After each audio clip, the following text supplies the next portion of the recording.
Thank you for plugging into this Family Life News podcast, streaming issues-driven, family-focused news. Welcome to Missions Pulse, a feature that explores the heart of missions through conversations with those at the center of it. I'm Abigail Hoffland, and we're kicking off this series with a focus on Bible translation. Today's conversation is with missionary couple Aaron and Rebecca.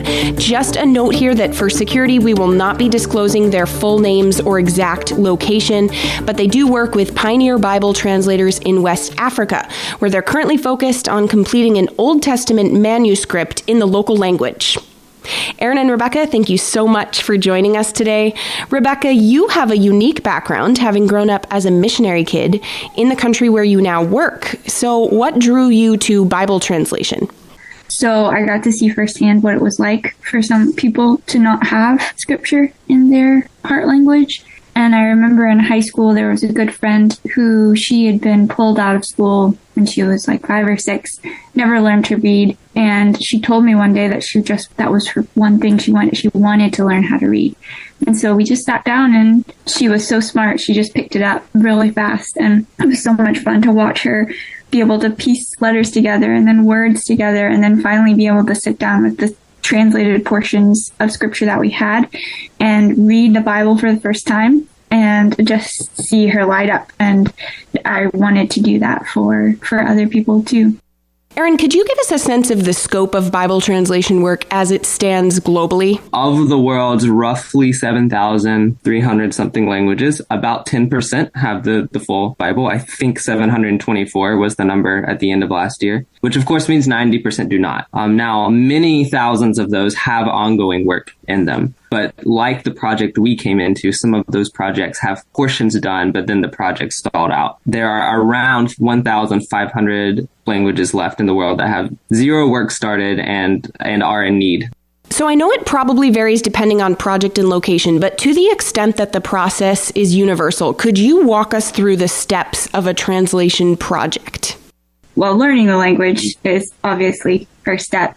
And then you have the drafting process. So you sit down with mother tongue speakers of the language who are maybe gifted in linguistics, and you just work through how would we render this in your language in a way that's natural. And then you comb through it very carefully and do a check of that rough draft. So a lot like revising a rough draft of a paper. I mean, you're looking at paragraphs and style, and then sentences, and then words, and then pieces of words, and checking it for accuracy with the original biblical languages. And then once you have your checked rough draft, you want to take that out into the community. So ideally, you work with people who have not been involved in the translation process, and you read through the portion of scripture and you ask questions. How did they understand it?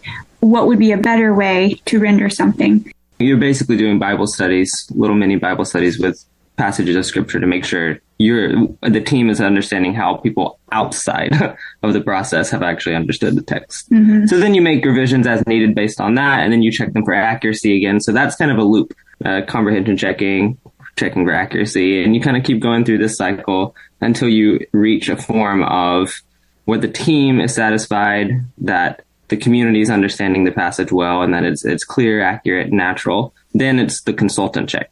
So at this point, a experienced Bible translator with a high level of education in biblical languages and translation process and linguistics comes in, works with the team from a complete outside perspective. So he cannot speak the actual language you're translating, but he can look at either a back translation where someone has translated it back into, say, English or French, whatever language the consultant speaks, or looks at it in a linear that the team has made, and is to ask very careful key questions, and then you revise anything that the consultant brings up.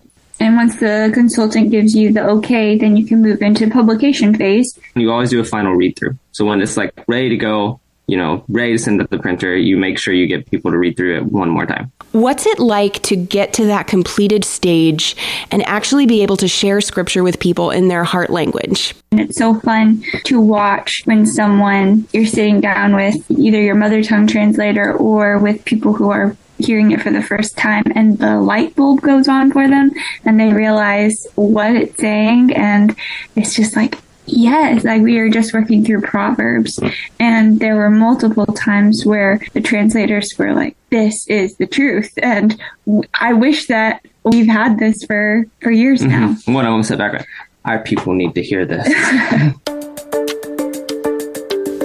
We've been hearing from Bible translators Rebecca and Aaron, who will also be joining us next time on Missions Pulse as we further explore the topic of translating Scripture and sharing the gospel in West Africa and beyond.